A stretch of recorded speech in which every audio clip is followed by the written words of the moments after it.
বা একটু দাঁড়ান, উপরে ভিডিওটা ধাক্কা দেওয়ার কথাগুলো শুনে যান। আসলে আমরা পুরুষ, আমরা আসলে এমন একটা প্রাণী পুরুষ, যে প্রাণীটা যে গাধা, আমরা যে পুরুষ আর গাধা সেম, এটার সাথে কোনো রকম যে ডিফারেন্ট নেই, তার আসলে বাস্তব প্রমাণ যে আমরা পুরুষের সরলতা, এমনকি মনের ফ্রেশ, যে আমাদের মনে যে চাহিদাগুলো, যে স্ত্রী সন্তান মা বাবা পরিবার পরিজন নিয়ে ভালোভাবে থাকার জন্য নিজেদের পরিশ্রম, মাথার ঘাম পায়ে ফেলা থেকে শুরু করে প্রত্যেকটা জীবন, জন্মের পর থেকে শুরু করে আমাদের মৃত্যুর আগ পর্যন্ত আমরা পরিবার পরিজন, মা বাবা থেকে শুরু করে প্রত্যেকের জন্য, স্ত্রী সন্তান থেকে প্রত্যেকের জন্য আমরা কি পরিমাণ হাড় ভাঙা খাটুনি খাটি।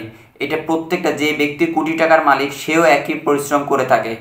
অথচ দেখেন, একটা প্রবাসী ভাই, সে তার 4 মাসের গর্ভ অবস্থায় তার স্ত্রীকে রেখে সে বিদেশে গেছে। সে বিদেশে যাওয়ার পরে তার সেখান থেকে সে খবর পেল তার স্ত্রীকে নাকি তার শ্বশুরবাড়ির লোকজন তাকে বিয়ে দিয়ে দিয়েছে অন্য জায়গায়।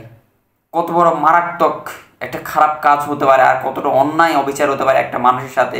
যে ব্যক্তি বলতেছে যে তার কোনো সন্তান হোক, ছেলে হোক মেয়ে হোক, যে তার সন্তানকে হাফেজ বানাবে তার মনে, অথচ এই ব্যক্তিটার মনের মধ্যে কত রকম ফ্রেশ মন হতে পারে, তাহলে এই ধরনের কথাবার্তা বলতে পারে। আর আমাদের সমাজে এখন বর্তমান যে সমস্ত মা বোনেরা আছে, এই সমস্ত বিশেষ করে এখনকার বর্তমানে মেয়েদের কথা বলতেছি, তারা আসলে এত পরিমাণে সিক, এত পরিমাণে সেলফিশ, তারা স্বামীর কথা কখনোই চুল পরিমাণ চিন্তা করে না। আর এত পরিমাণ যে তারা স্বামীকে মেন্টালিটিভাবে টর্চার করে বিভিন্ন ধরনের, সব দিকেই আসলে আমরা পুরুষেরা আসলে নির্যাতিত। আমরা পুরুষরা আসলে কাউকে বলতে পারি না, আসলে মনের অনেক কিছু নিজেদের মনের ভিতরে আসলে আমরা জমে রাখি, যার বাস্তব প্রমাণগুলো হাজার হাজার পুরুষে বলতে পারবে, হাজার হাজার পুরুষে বলতে। ভাই আমার কথাগুলো, আমি কথাতে বলতেছি আপনার কথাগুলো, এই যে ভাই যে কথাগুলো বলতেছে, ওনার কথাগুলো একটু মনোযোগ দিয়ে শুনুন, তাহলে আসলে বুঝতে পারবেন যে আসলে আমাদের চোখের পানিরও দুনিয়াতে কোনো রকম মূল্য নেই। যদি আল্লাহর দরবারে আমরা এই চোখের পানির মূল্য পাই, তাহলে আলহামদুলিল্লাহ। চলুন ভাই, কথা না বলে ভাইয়ের কথাগুলো একটু মনোযোগ দিয়ে একটু শুনি। আমি বিদেশ থাকা অবস্থা আমার বউর আরেক জায়গায় বিয়ে দিয়ে দিছি। এপ্রিল মাসে বিদেশ যাওয়ার সময় প্রেগনেন্ট ছিল 4 মাসের। আমি আরও বলছিলাম যে আমার প্রথম বাচ্চা হলো হাফেজ বানাবো, এবার ছেলে হোক মেয়ে হোক। প্রবাসীরা দাঁড়া দাঁড়া ঘুরতে পারে কিন্তু কোনো বিচার পায় না। 4 মাসের অন্তঃসত্ত্বা স্ত্রীকে রেখে কাতারে গিয়েছিলেন প্রবাসী আমিনুল ইসলাম। স্বপ্ন ছিল সন্তান জন্ম নিলে কুরআনের হাফেজ বানিয়ে ধর্মীয় শিক্ষায় শিক্ষিত করবেন। হঠাৎ করে স্ত্রীর বিয়ের খবর শুনে ছুটে আসেন দেশে। দেশে এসে দেখতে পান তার স্ত্রী সালমা আক্তার নতুন করে সংসার পেতেছেন অন্য কারো সাথে। থানায় অভিযোগ জানাতে এসে কান্নায় ভেঙে পড়েন প্রবাসী আমিনুল। গত রবিবার পর্যন্ত আমার ওনার সাথে যোগাযোগ ছিল, আমার ওয়াইফের সাথে। ফোন দিয়েছি, দেখে মোবাইল বন্ধ। কিনা মোবাইল বন্ধ কেন? তারপর ওর জ্যাঠতো ভাই একটা আছে, আমি ওনারা ফোন দেওয়ার পরে উনি বলতেছে যে স্মৃতির তো কালকে বিয়ে। আমি বুধবারে মনে হয় বিয়ে দিয়েছি, ফোন দিয়েছিলাম। উনি বলতেছে শুক্রবারে স্মৃতির বিয়ে। আমি বলতেছি কীভাবে বিয়ে হয়? আমার ডিভোর্স দিল না, কোনো কিছু দিল না, আমি টাকা পয়সা ওরে দিতেছি, ওর চিকিৎসা চলতেছে এখন, তাইলে ওর ডিভোর্স হয়, বিয়ে হয় কীভাবে? বলতেছে বিয়ে দিয়ে ফেলতেছে, কাউরে জানায় নাই, শুক্রবারে বিয়ে। আমি বিদেশ থাকা অবস্থা আমার বউর আরেক জায়গায় বিয়ে দিয়ে দিছি। আমার বাচ্চা ছিল, আমি গত এপ্রিল মাসে বিদেশ যাওয়ার সময় প্রেগনেন্ট ছিল 4 মাসের, বাচ্চাটা সব ফালাই দিছে। আমি আরও বলছিলাম যে আমার প্রথম বাচ্চা হলো হাফেজ বানাবো, এবার ছেলে হোক মেয়ে হোক, ও বাচ্চাটা সব ফালাই দিছে।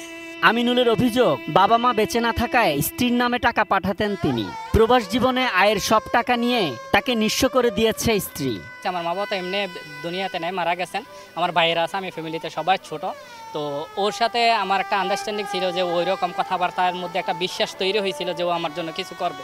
সেই জন্য আমি ওর নামেই টাকাগুলো পাঠাইছি। গত মাসের টাকাগুলো আমি ওরে পাঠাইছি, যে আমি টাকা পাঠাইছি, তুমি এই মাসে হয়তো বাড়ির কাজ ধরবে। আমি গত 3 বছরে ওরে মোট 18 লক্ষ টাকা পাঠাইছি। তারপর ওর ডিপিএস ছিল 1.5 লক্ষ টাকা। অ্যাকাউন্টের মধ্যে সব হিসাব আছে, হয়তো ব্যাংক স্টেটমেন্ট বার করলে সব পাওয়া যাবে ওইখানে। যে অ্যাকাউন্টে পাঠিয়েছেন, অ্যাকাউন্টটা কার নামে ছিল? ওর নামে, সালমা আক্তার। আমি ডিভোর্স দিলাম না, বা আমার কাছে কোনো ডিভোর্সের পেপার নাই, ও কীভাবে বিয়ে বসে গেল? একটা হচ্ছে এটা, আর দ্বিতীয় হচ্ছে ও আমার থেকে টাকা পয়সা নিল। যদি ওই রকম করবে জানে ও বিয়ে বসে যাবে, তাইলে এরকম আমার থেকে টাকা পয়সা নিল কেন? আমার মা বাবা কেউ নাই, বা আমার ভাই, আমার সব ভাই বোনেরা বিয়ে শাদী হয়ে গেছে, সবাই সবার ফ্যামিলি নিয়ে ব্যস্ত। তাইলে আমি আমার ফ্যামিলিরে একটু ভালো রাখার জন্য যে ভালো। তার অভিযোগ, এর আগেও সালমা আক্তারের পরিবার মেয়ের জীবনের নিরাপত্তার কথা বলে জোর করে 10 লাখ টাকা নিয়েছেন তার কাছ থেকে।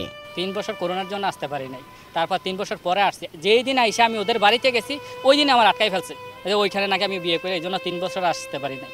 আমি ওদেরকে করোনার পেপার সব দেখাইছি। আমি বলছি করোনার জন্য দুনিয়ার পুরো মানুষের সমস্যা দেখতেছে, তারপর ওনারা আটকাইয়া আমার থেকে 10 লক্ষ টাকা নিয়েছে ওর সিকিউরিটি বাবদ।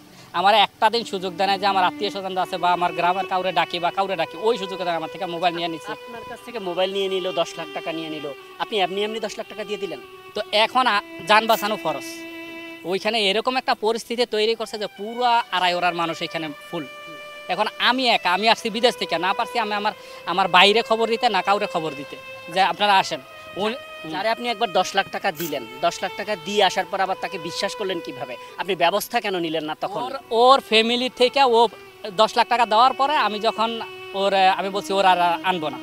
তারপর ওর একটা জায়গা ছিল জাহাঙ্গীর নাম, উনি বলতেছে আমার মেয়ে পাগল হয়ে গেছে, এই সমস্যা হিসাবে খানা খায় না, মরে যায়, তোর জন্য পাগল হয়ে গেছে, ও প্রেগনেন্ট, অনেক কিছু বলছে। বলার পরে আমি বলছি যেহেতু প্রেগনেন্ট হয়ে গেছে ওরা নষ্ট করে লাভ কি?